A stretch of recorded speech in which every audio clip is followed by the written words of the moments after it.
संप्रभुता के बारे में भाग एक में हमने मुख्य तौर पे परिभाषाओं और उसके प्रकारों की बात की।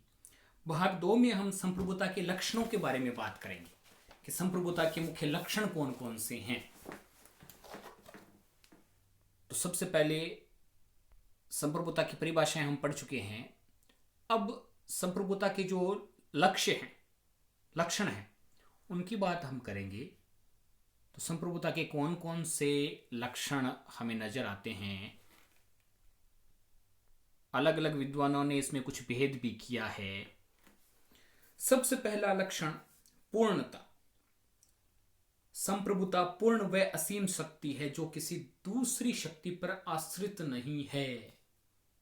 संप्रभु, सबसे बड़ा प्रभु, तो उसकी शक्ति किसी दूसरी शक्ति की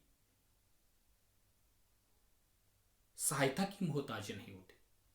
संप्रभुता अपने आप में सर्वोच्च शक्ति होती है, पूर्ण होती है और असीम होती है। तो पूर्णता इसका पहला लक्षण है। सर्वव्यापकता। राज्य के अंदर स्थित प्रत्येक व्यक्ति, वस्तु, स्थान, प्रत्येक चीज, हम कह सकते हैं सुई से लेके हवाई जहाज तक, चिंटी से लेके हाथी तक, सब पर संप्रभुता का प्रभाव होता है, उसके नियंत्रण में रहते हैं। तो उसका प्रभाव सर्वव्यापी होता है, सर्वोच्च अधिकार होता है। अदेय, ये किसी को दी नहीं जा सकती। संप्रभुता का तीसरा लक्षण है अदेय है, यानी किसी दूसरे को ये दी नहीं जा सकती।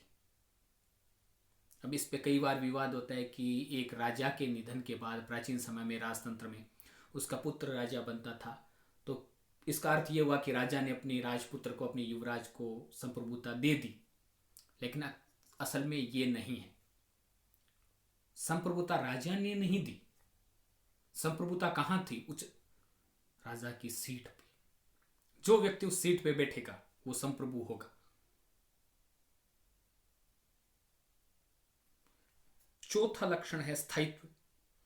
राज्य के साथ स्थायी रूप से संप्रभुता का निवास होता है। जब तक सूरज चांद रहेगा, संप्रभुता का नाम रहेगा।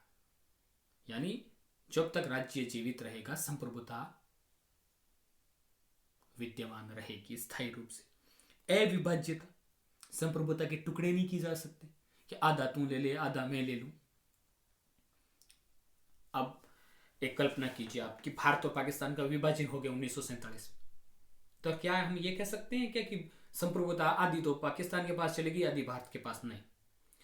जितना क्षेत्रफल भारत के पास है उसकी पूर्ण संप्रभुता भारत के पास है, किसी के साथ बांटी जा ही नहीं सकती। और जितने इलाके पे पाकिस्तान का अधिकार था, उतने इलाके की संप्रभुता पाकिस्तान के पास थी। संप्रभुता बंटी नहीं, अपने क्षेत्र में वो एकल ही विद्यमान है, किसी के साथ साझा नहीं की गई है। अनन्यता, एक समय में एक ही संप्रभुताधारी हो सकता है।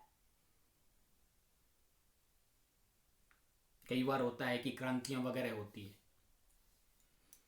चुनी हुई सरकार है वो बर्खास्त हो जाती है।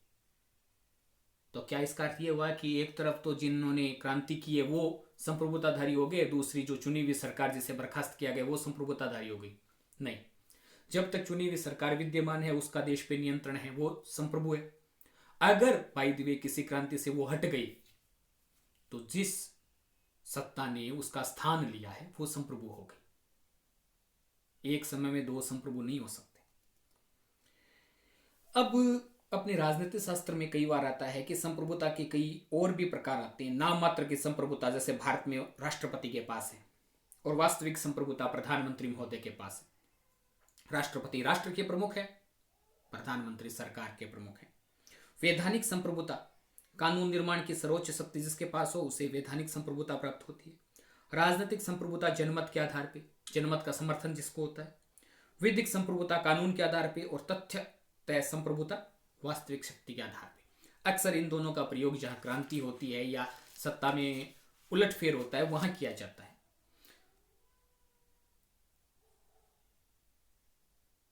इसके अलावा संप्रभुता के सिद्धांत की आलोचना भी की जाती है। क्यों आलोचना की जाती है? देखिए कि ये निरंकुश है।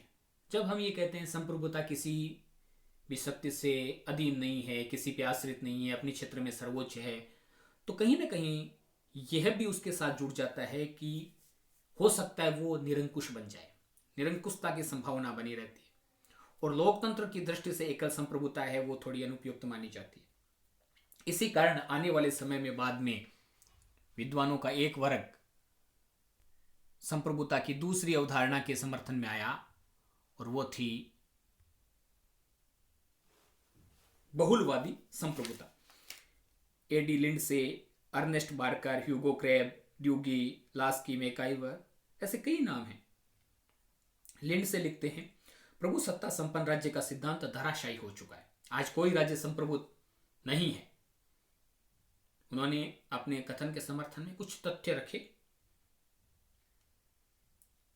कई दृष्टि से वो सत्य भी थे कि आज हम देखते हैं व्यापार, वाणिज्य, एक दूसरे पर निर्भरता, एक देश की दूसरे देश पर, परमाणु शक्तियों का भय, मल्टीनेशनल कंपनीज, इन सब के प्रभाव से कोई भी सरकार पूर्ण संप्रभुता का दावा बड़ी मुश्किल से कर सकती है।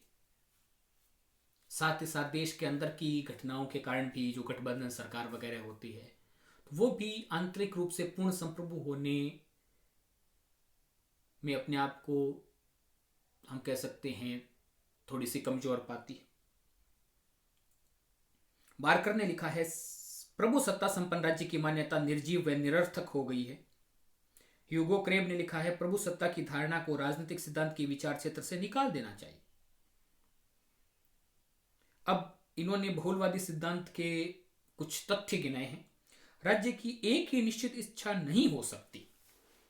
क्यों नहीं हो सकती? आज हम देखते हैं कि अधिक से अधिक किसी चुनाव में, हालांकि भारत जैसे देश के अंदर तो 35% वोटों के साथ भी कोई भी पार्टी सरकार बना सकती है, लेकिन अगर हम बहुमत की सरकार की बात करें तो भी 51% लोग अगर सरकार के समर्थन में है तो 49% उसके विरोध में भी है। तो क्या उन 49% की इच्छा भी उन 51 के साथ सम्मिलित है? कई बार नहीं भी होता है कि दोनों की इच्छाएं अलग अलग है। तो राज्य की एक ही निश्चित इच्छा का पता लगाना संभव नहीं है। राज्य रीति रिवाजों का रक्षक है, निर्माता नहीं। क्या आप एक कल्पना कर सकते हैं कि भारत जैसे देश में बहुत सारे हमारे जो प्राचीन रीति रिवाज है उनको कोई सरकार एकाएक निरस्त कर दे, उनके खिलाफ आदेश जारी कर दे? ऐसा नहीं हो सकता। इसका मतलब कहीं ना कहीं सरकार रीति रिवाजों से अपनी शक्ति को बाधित पाती है। तो फिर हम संप्रभुता का ढिंढोरा कैसे पीट सकते हैं? राज्य कानूनों का निर्माण नहीं करता, केवल उनकी घोषणा करता है। किसी निगम की भांति राज्य के भी अधिकार और दायित्व होते हैं। जैसा कि आपको पता होगा, अनुच्छेद 300 के अंतर्गत हम राज्य के खिलाफ भी कोई वाद प्रस्तुत कर सकते हैं। अगर राज्य की किसी गतिविधि से हमें नुकसान हुआ है तो वहां राज्य को अपना उत्तरदायित्व स्वीकार करना पड़ेगा। तो हम उसे संप्रभु कैसे कह सकते हैं?